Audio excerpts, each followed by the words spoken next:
In June 1993, a high-speed car chase across Long Island, New York, ended with a dark and unexpected revelation. When the police walked over to the truck, they immediately smelled an odor that they recognized, which was a decomposing body. Interrogated about the dead woman in the back of his truck, driver Joel Rifkin dropped a bombshell that would cause aftershocks for years. He said there were 17 victims. The bodies were scattered all over the place. Rifkin had chosen victims he hoped no one would miss. He's preying on drug-addled, emaciated prostitutes. At the time of New York's crack wars, some of the deaths barely registered. It was just a violent time. We had this constant stream of murders going on. Targeting the most vulnerable members of society, Joel Rifkin left a trail of devastation in his wake, proving himself to be one of the world's most evil killers.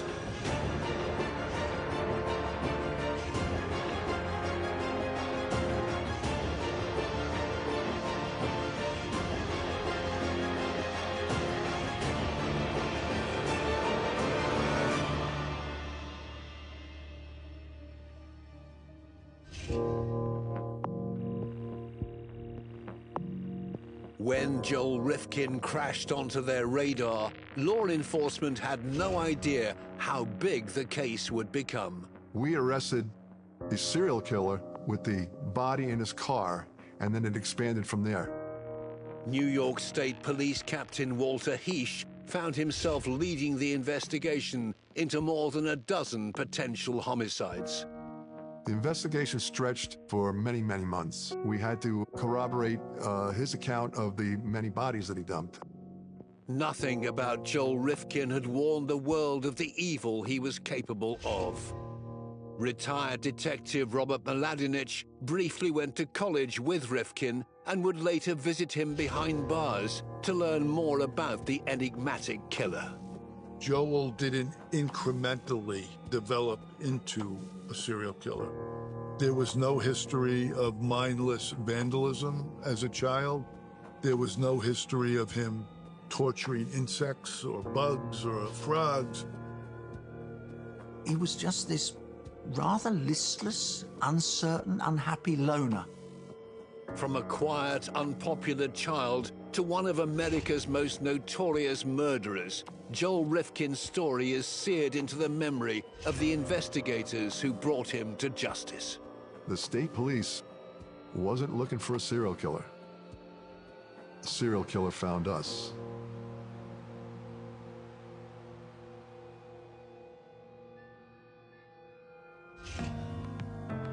This killer's story begins in New York City. Joel David Rifkin was born on the 20th of January, 1959. He was born to college students who weren't married and couldn't provide for him. He was put up for adoption almost immediately. Rifkin went to the home of a childless couple called Bernard and Jean Rifkin, who lived in Long Island. They were, in fact, to adopt a second child about 3 years later. The father was a draftsman or an engineer. The mother had a master's degree, which was very unusual for the 1950s. Rifkin's early life with his adopted parents and younger sister was trouble-free. He was loved, he was close to his parents. Parents were very attentive to the children. Joel grew up going on vacations with his family. The family lived in the affluent commuter town of East Meadow on Long Island, about 32 miles from downtown Manhattan. Oh, it's a nice rural area in Nassau County. Very nice neighborhood. As Rifkin moved through his school life, he began to hit roadblocks.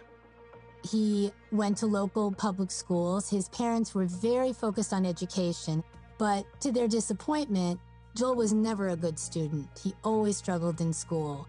Later on, it was learned that he was dyslexic, but that wasn't something back then that there was a lot of information on. His father was a really brilliant man. and would spend hours with him trying to teach him the rudiments of math, and then kind of throw his hands up and express frustration. That was a source of great anxiety for Joel. Parental disappointment wasn't all Rifkin had to contend with as he moved into his teenage years. High school was very difficult for him. He was really bullied. They thought he was an oddball. They called him a freak. He had a nickname of the Turtle because he was sort of slow-moving and sort of had a stooped appearance. He sat alone at lunch. They pelted him with eggs. When he joined the cross-country track team, they would hide his running gear. They were really quite cruel. Joel would stay at school after school was over until the very last minute. And then he would purposely take this circuitous way home, like through the woods, through backyards, to limit the risk of running into potential bullies. So even at that young age, as a sort of a survival mechanism, he was forced to be stealth-like and sneaky.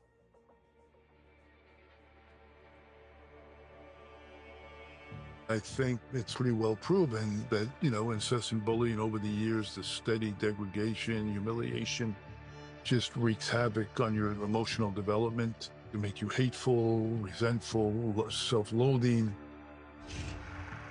Around the age of 14 came another experience that Rifkin would later tell Robert Mladinich had been formative. The earliest sexual fixation he recalls was he saw a 1973 Alfred Hitchcock movie called Frenzy. And in that movie, it is a serial killer, very urbane, dashing, handsome guy. He's going around London and he's seducing women. And then he strangles them with neckties. And Joel said that all of his domination scenes in that movie really riveted him in a sexually charged way. The strangulation and the suffering of the victim may have played into kind of misogynistic and paraphilias that he already had. Maybe that film inserted the seed of strangulation as a particular part of his ritual. He admits that every woman he was ever with, from the first one, when he was 17, 18 years old, to the last one, he fantasized about killing. There have been studies that show that a lot of times serial killers will harbor these violent sexual fantasies for about 10 to 15 years before actually acting on it. And it seems that the timing sort of lines up for Joel Rifkin. Unpopular with the girls he met at school, in his late teens, Joel Rifkin sought out his first intimate experience with a sex worker. Very quickly, the young man developed a taste for illicit liaisons. He was in charge of the whole transactional aspect of soliciting a prostitute, deciding which one you wanted, being able to determine what sex act he wanted. Having struggled through high school, Joel Rifkin graduated in 1977 and enrolled at Nassau Community College. After high school, his parents really pushed him to go to college. That was very important to them. He did go for a little while, dropped out, tried different things. After a couple of semesters, 18-year-old Rifkin left the college to attend an institution over 300 miles away near Rochester. We were both attending Rockport State College in upstate New York. We were both journalism students. Robert met Joel Rifkin in October 1979, when the college photography club recommended their most promising member. I had received my first paid assignment to cover a boxing match, and I needed a photographer to accompany me. He seemed kind of rumpled and shaggy-haired, kind of nerdy, a little insecure, but extremely talented, very intelligent. Joel wound up getting lots of really great photos.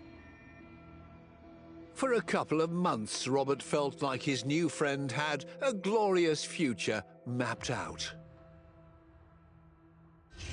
What he did not realize was that 20-year-old Rifkin had another passion that was consuming his attention. He did have a fixation with prostitutes. He was traveling into Rochester and spending any available money he had on prostitutes. Rifkin's continued obsession affected not only his college work, but also his personal relationships. Joel had a girlfriend in college. She adored him. She thought he was fantastic. One of the reasons they broke up was because he was so fixated on the type of sex that he would obtain from prostitutes, where he would be completely in charge. He would say, do this, do that. It would be over in a matter of minutes, and then he would go on his way. And that was what he wanted in his personal relationship. He didn't know how to be more emotionally connected or even physically connected with a woman that he was living with. In December 1979, Joel Rifkin left the campus to go home for Christmas and never returned. I never saw Joel again. I always wondered what he was up to and assumed he was doing kind of grand things in the photography world.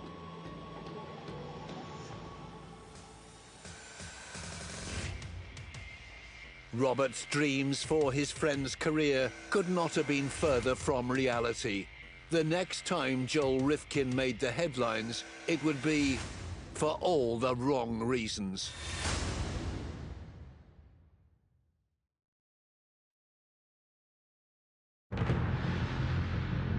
After dropping out of college, Joel Rifkin spent the early 1980s living back with his parents on Long Island, drifting between jobs.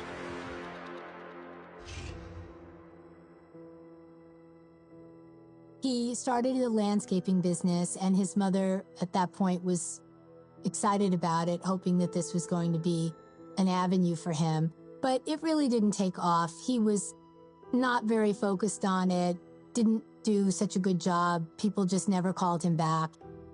In 1986, Rifkin's father, Bernard, became gravely unwell. His father is diagnosed with cancer. Rifkin is still desperate to impress him and signs up for a course on biology, but his father is lost to the world. In 1987, his father was in so much pain, he actually committed suicide. He wrote a letter to Joel, his sister, and his wife saying that he was so sorry, but that he just couldn't take the pain anymore. Devastated by his father's death, 28-year-old Rifkin dropped out of college once again. He returned to being an unreliable would-be landscape gardener with other things on his mind. As soon as he got money, he would just be fixated on spending it on a prostitute. So he was always in debt, he was always in arrears, he was always borrowing money from his mother, and that was literally all he was concerned with, was getting enough to go into the city from Long Island to do what he would call the stroll patrol. He spends hours driving round. And many nights he would just look. It was like a fetish for him, just to look, observe. He liked to stop and talk to them and act like he was interested and then drive away. So that was all part of the power components of his actions. A couple of months after his father's death, Joel Rifkin fell foul of the law in Nassau County. In the early summer of 1987, Rifkin falls into a sting conducted by the police in which he propositions an undercover police officer for sex, and he's fined. In the 1980s, sex work was on the rise in New York City, in part due to the influx of highly addictive crack cocaine. In the 80s and the early 90s, there was a crack epidemic in New York City. That resulted in a pretty significant rise in crime, everything from petty theft by the addicts to feed their habits. And then we got into the crack wars between the dealers seeking to establish territory to supply drugs. So that resulted in quite a few homicides. There were literally over 2,000 murders a year back in the late 1980s, early 1990s. So there was literally like 7 murders a day. Nearly all of them were drug-related. In amongst all of the violence were vulnerable women who'd been sucked into the world of substance abuse. A lot of these women had become addicted to crack, and they just would do anything to get a fix. And that's how they ended up at prostitution. It was against this backdrop of sex work and daily violence that Lieutenant Arthur Hawker of the New York State Police was called to the discovery of a woman's body in the Cornwall area in October 1991. Cornwall is very close to the city of Newburgh. Where the victim was found there, it was along a creek called Moodna Creek. It was kind of like a very wooded area. It was almost like a dumping area for, people that just wanted to discard various things. She wasn't buried. The remains were decomposed and no cause of death was discernible. There was nothing on the body to help identify the young woman. There's a lot of variables involved in identifying a Jane Doe. You're checking missing persons with that height, weight, race, gender, scars, marks, tattoos, piercings, blood type. We would have gone to the city of Newburgh and compared photos with their detectives. Did they have any missing people? There were no clues. It wasn't even certain the woman had been the victim of a homicide. As autumn turned to winter, the trail went cold.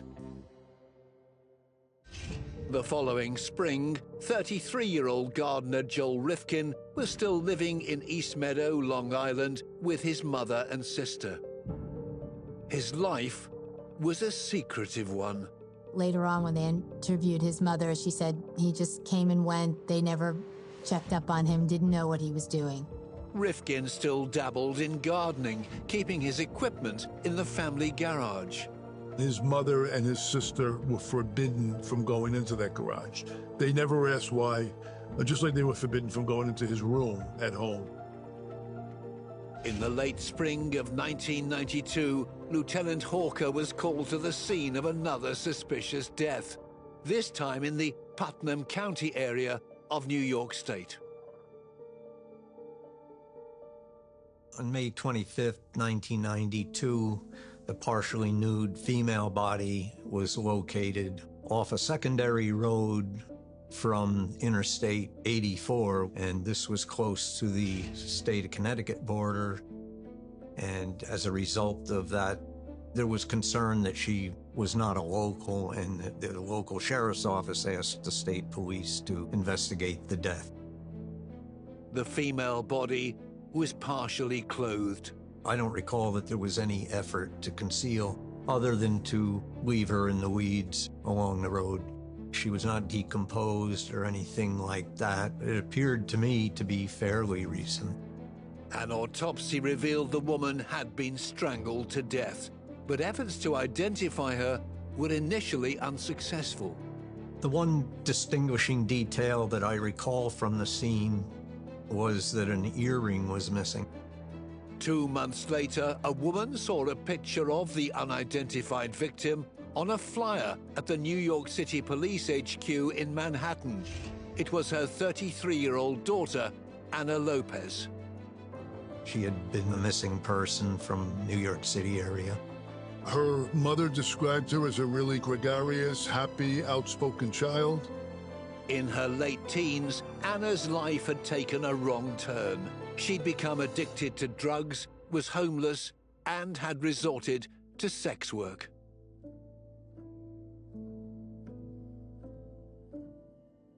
Anna's mother remembers that her daughter just struggled to get clean. She had a child that the mother was raising, and she would come and visit once a month to pick up her Social Security check. And I remember the mother saying that she always knew that if Anna didn't arrive on the 3rd of the month, then she was never coming back, because she came for the money and the money was going to go for drugs.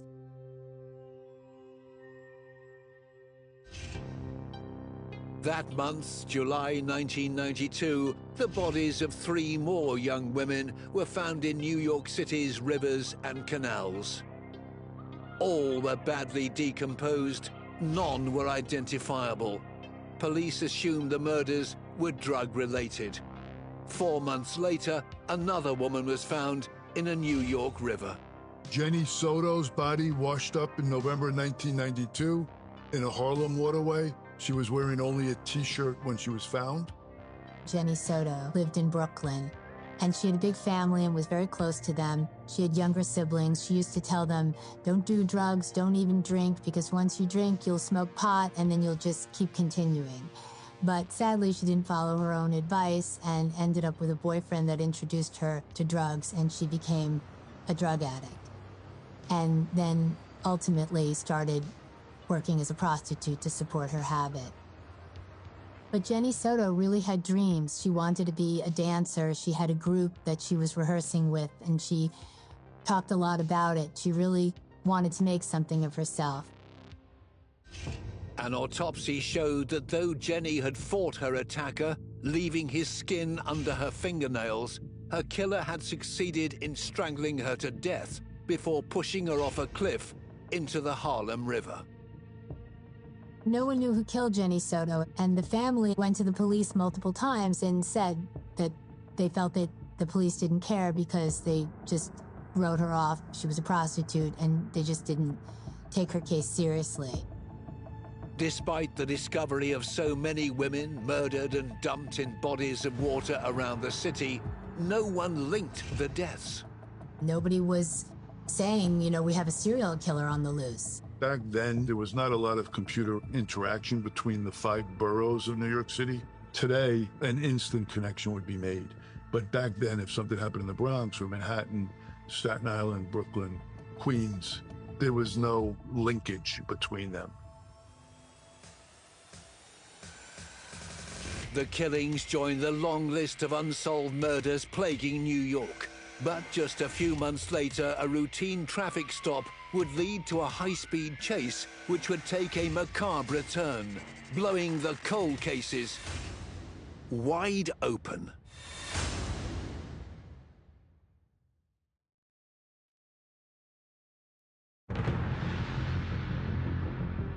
At 3:15 a.m. on the 28th of June 1993, 2 troopers from the New York State Police were on patrol on Long Island's Southern State Parkway. The troopers were on the parkway early morning hours, and they spotted a vehicle with no license plate on the back. They activated the lights and siren. He failed to comply and took him on a pursuit throughout Nassau County. An enormous high-speed chase follows. Other police cars are summoned. It goes on for about 25 minutes. Finally, he loses control on a bend, and the truck goes straight into a streetlight and comes to a grinding halt. The driver was swiftly removed from the vehicle. They asked him for his license or registration and told him he had no license plate on the car. The driver identified himself as 34-year-old Joel David Rifkin. As the troopers prepared to impound the vehicle, they quickly realized the missing license plate was not the only thing wrong. One of the troopers noticed a strong emanating odor of decaying flesh in the back of the vehicle. They went to investigate, and they found the body of a female in partial decomposition wrapped in a blue tarp. He was placed under arrest and brought back to the state police headquarters in Farmingdale. Walter Heesh, then captain of the Bureau of Criminal Investigation with the New York State Police, was called in to lead the investigation into the suspected homicide. Rifkin said that she was a prostitute he had picked up 4 days before. He had sex with her, and things went bad, and then he killed her. Police officers were struck by their suspect's unusual demeanor as he gave his version of events. I remember going to the headquarters and stopped by the squad room where he was secured, He showed a detached concern. He wasn't excited at all about this. He was just a matter-of-fact type of guy right there. Joel Rifkin told investigators he'd been driving his mother's car when he picked up the young woman on the night of the 24th of June. She was in Manhattan on Canal Street downtown, and Joel Rifkin pulled up and she got in his car. He knew her because he had dated her, in quotes, a number of times. After strangling the young woman in his car, Rifkin said he'd driven home to his mother's house. He wrapped the body in a tarpaulin and put it in the trunk before driving his oblivious mother to work. Once back home, he moved the woman's body yet again. He takes the body out of the boot of his mother's car and puts her in the garage in a wheelbarrow. The body is left for 3 days. Rifkin spent the rest of the weekend fixing his truck and spending time with his mother and sister. By 3 o'clock on Monday morning, he had a plan. Rifkin takes the body, now decomposing, and puts it in the boot of his truck. He was on his way to dispose of her in a trash receptacle, which was near our state police headquarters. Apprehended before he could hide the evidence of his crime, Rifkin was charged with second-degree murder. But the story did not end there. The interview continued on, and at one point the investigator came to me and advised me, I think he's done this more than one time. When they began asking him more questions, he just started naming names of all the women he could remember and going through the list. During 10 hours of questioning, Joel Rifkin stunned detectives when he claimed to have murdered 17 women over the course of 2 or 3 years. If true, it would have made him New York's most prolific serial killer. I was astonished. When I went in that morning, I thought we had a open and shut homicide case. And then by the afternoon, it was one of the biggest cases we've ever had. Rifkin explained to detectives how the killing spree had begun back in 1989. He picks up a girl, she's 25, and she's known as Susie to her fellow sex workers. Rifkin takes her back to his mother's house. His mother's away, out of town. It got violent. He brutally murdered her and dismembered her and scattered her body in different parts of New Jersey and New York. He put the head in a paint tin and took it to the wooded section of a golf course. He then dropped the legs in a different place in water. 16 months later, he did it again, killing a young woman called Julie Blackbird.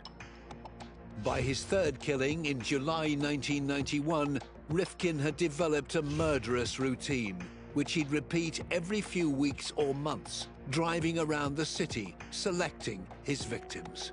He'd pick them up, have sex, and then it would get violent, and then he would kill them. And then he'd have to dispose of them.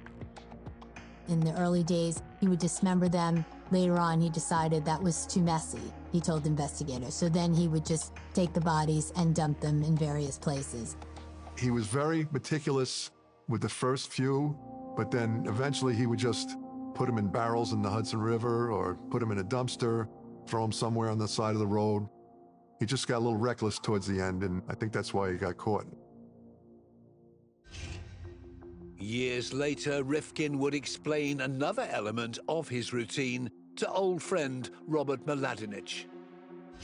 He said that he purposely picked out the women that looked the most emaciated and the most helpless and the most drug-addled. And the reason for that was he wanted minimal resistance. The victim found in his car the day he was arrested certainly fit this profile.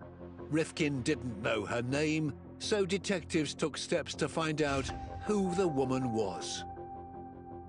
I remember somebody at the crime scene taking a picture of the body. She had a tattoo on her arm, and I remember giving that to the press, and the next day, the family reached out and said, yeah, that's our girl, it's Tiffany Bresciani. She was a young woman with a loving family back in the South. She had a very promising life. When she left New Orleans for New York, she wanted to be a performer. Unfortunately, she got involved with drugs, wound up on the streets where Joel picked her up. With one victim identified, investigators needed to find out if the rest of Rifkin's claims were true. He just asked for a map of New Jersey, Long Island, Connecticut, and New York City. He pinpointed a number of people on those maps where he deposited bodies after he killed them. We had to corroborate his account of the many bodies that he dumped. And we started to do it that day. Within a couple of days, 2 bodies had been found exactly where Rifkin said they would be. One was confirmed as 28-year-old mother of 2, Leah Evans. 2 months later, the second would be named as 28-year-old Lauren Marquez. Rifkin also directed investigators to another body. Irish Sanchez, 25 years old. She was killed on Mother's Day weekend in 1992, and her body was placed near JFK Airport under a mattress. Iris had an 8-year-old daughter. Her family had been searching for her for over a year. Rifkin also claimed the murder of Ana Lopez, whose body had been found in Putnam County a year earlier. Not all of the victims, some of whom were sex workers, had been reported missing. Something that makes sex workers more vulnerable is that it's a life that is not closely tracked or monitored.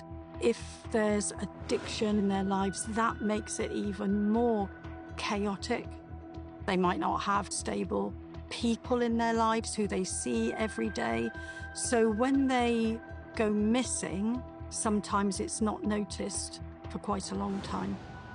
I know that a lot of the victims' families felt that the authorities just weren't that interested. Either their daughter was missing and no one seemed to care, or else they'd find a body and just say it was a prostitute, she was a drug addict, and just not take it so seriously. With a handful of victims verified, there was a long way to go for detectives to determine if all of Rifkin's claims were true. We had obtained a search warrant for his house, and the forensic team and investigators went there, and I met them at the house. And it was very orderly until we got to his bedroom. It was in total disarray. He had a dead snake in a glass tank. It was a gruesome discovery, but by no means the most disturbing thing crime scene officers would find in Rifkin's home that day. By the end of the search, they'd collected dozens of chilling mementos of his shocking crimes.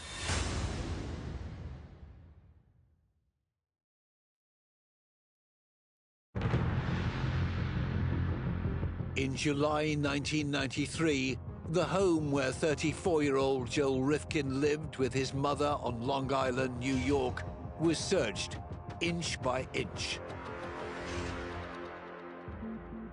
Joel had such a vast collection of souvenirs of his victims, trinkets, prescriptions, credit cards, even a woman's HIV medication. There was the lady's identification, driver's license, and various pieces of jewelry. Serial killers are not ashamed of what they've done. They actually want to keep doing it, and they want to keep reliving that moment. So looking at those mementos, if you like, is almost like looking at porn. Women's clothing, underwear, and makeup were found, as well as a chainsaw, ropes, and a wheelbarrow stained with blood.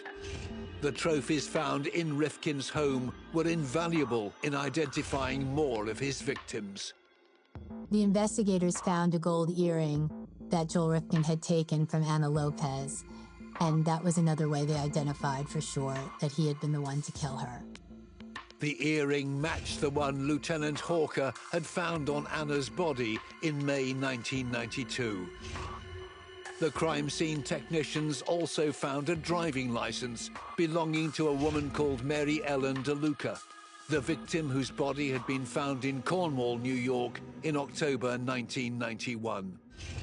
The cache of evidence in Rifkin's home also pointed to an 18th victim, one he'd not admitted to killing. Mary Catherine Williams was a former cheerleader from North Carolina. She had been married. Her and her husband were attempting a reconciliation when she was murdered by Rifkin, and lots of her property was discovered in Joel's room. Jewelry, credit cards, things like that. Other victims linked to Rifkin that month included Mary Ann Holloman, age 39, and 28-year-old Lorraine Orvieto, whose bodies had been found the previous summer. Another was 31-year-old Yun Lee, whose body had been found in 1991 in a steamer trunk in the East River. Rifkin had also confessed to a death that had not even been deemed a murder until that point. In July of 1991, Rifkin picks up a 31-year-old sex worker called Barbara Jacobs and again takes her home to Long Island, has sex with her and kills her with exactly the same table leg that he'd killed the previous sex worker. Her body was put into a plastic bag and thrown into a cardboard box and deposited in the Hudson River in New York. When Barbara's body is eventually found, her death is attributed to a drug overdose because she clearly was a drug user. In September 1993, yet another victim was identified. Violet O'Neill's body parts were found over the course of 3 days in the summer of 1992 in various parts of Manhattan. By October, Joel Rifkin had been charged with 6 more murders. The following February, he was charged with the murder of Jenny Soto, whose family had anxiously waited for news since she was found dead 16 months earlier. One day, they got a phone call from the investigators, and they said that Joel Rifkin had mentioned the name Soto. They had found an earring of Jenny's in his bedroom. Jenny Soto's mother had told me that she had just prayed to God that she would find the answer and find out what happened to her daughter.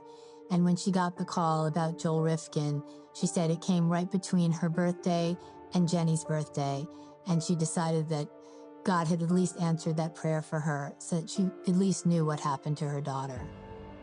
Despite confirming many of Rifkin's alleged crimes, by the spring of 1994, investigators still had at least 3 sets of remains that had not been identified. In April, Rifkin stood trial for Tiffany Bresciani's murder. The trial played out in Nassau County, and pretty much it was a cut and dry case. You have the subject, you have the victim, you have the admissions, and you have the medicological examination of the body. During the prosecution case, he was called a sadistic serial killer who took pleasure in watching people suffer. Rifkin pleaded not guilty by reason of insanity, with his defense team claiming he was a paranoid schizophrenic who could not separate fantasy from reality. The prosecution pointed to the killer's premeditation as evidence of his sound mind. Because he was premeditated about how he went about these murders, and he did keep trophies. He was elusive in his methodology of meeting up with these women and then killing them and dropping them all over a wide geographic area. The jury rejected Rifkin's claim that he was not responsible for his own actions. On the 9th of May 1994, Rifkin is found guilty of Tiffany's murder and is sentenced to 25 years. With his client facing future trials for 8 more murders, Rifkin's lawyer told the media the killer suffered from adopted child syndrome, that he believed his biological mother had been a sex worker who, like everyone else in his life, had rejected him. In the end, Rifkin opted not to stand trial, pleading guilty to all of the remaining charges against him. He was convicted of 9 second-degree murder cases, and he was sentenced to 203 years to life and is now serving that in upstate prison. It is a good relief that the families do have closure with this, and that's one of our main goals, is to provide that to them. Many of the victims' family members had attended Rifkin's various hearings, even those for whose murders he'd not been charged. I think for a lot of the victims' families, there is some sense now of justice because they know what happened and he is going to be in jail for the rest of his life. He wasn't convicted on every single murder, but we know he's never coming out. At one of the sentencing hearings, Rifkin makes, I think, a very interesting statement. He says, "You all think I'm nothing but a monster, and you're right." When he began visiting Rifkin several years later, Robert Mladinich was struck by the killer's attitude to the devastation he'd caused. When I went to see Joel the first time in Attica State Prison, we got reacquainted. I was wondering how I was going to lead into the murders because I figured he didn't want me to see him in that light, but effortlessly, within 15 or 20 minutes, we were talking about murder number 1, murder number 2, murder number 3. He showed absolutely no remorse whatsoever. Joel said, "I want to, but I can't, and I don't know why, but I wish I could." In 1999, Rifkin launched an appeal against his many convictions. He says, when the Nassau County Police first stopped him in the truck after the chase, they didn't properly read him his rights, and they didn't allow him to ask to see a lawyer. Rifkin argued that his confession to 17 murders had been obtained unlawfully and should not have been used in evidence. In 2002, the New York Supreme Court finally dismissed all his appeals. In 2013, there was an unexpected development in the story of Joel Rifkin and his crimes. His first suspected victim, the woman known only as Susie, was finally identified as 25-year-old Heidi Balch. Parts of her body were found at a New Jersey golf course. I think she had one aunt that they were able to contact and make a positive identification. There is still one suspected victim of Rifkin, Julie Blackbird, whose remains have never been found, and one Jane Doe who's never been identified. A further victim he claimed to have killed has neither been found nor identified. For the families mourning their loved ones, there are still unanswered questions. He showed no remorse and really didn't give any kind of a motive. He never really explained. I don't think he understood it himself. It was just this rage, this anger against women who he just felt he had power over. Joel's killing was definitely a power thing for him. He spent a lifetime being bullied. He spent a lifetime being humiliated and degraded. And finally, he was in charge.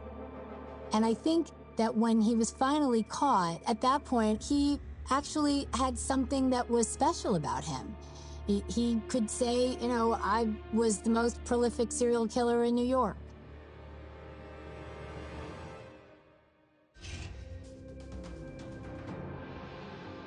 Joel Rifkin had the urge to kill for sexual pleasure. Instead of resisting his murderous impulses, he deliberately targeted vulnerable members of society to satiate his violent and selfish needs. In taking the lives of at least 9 women and disposing of their bodies with callous disregard, Joel Rifkin has cemented his place both in the history books and in the roll call of the world's most evil killers.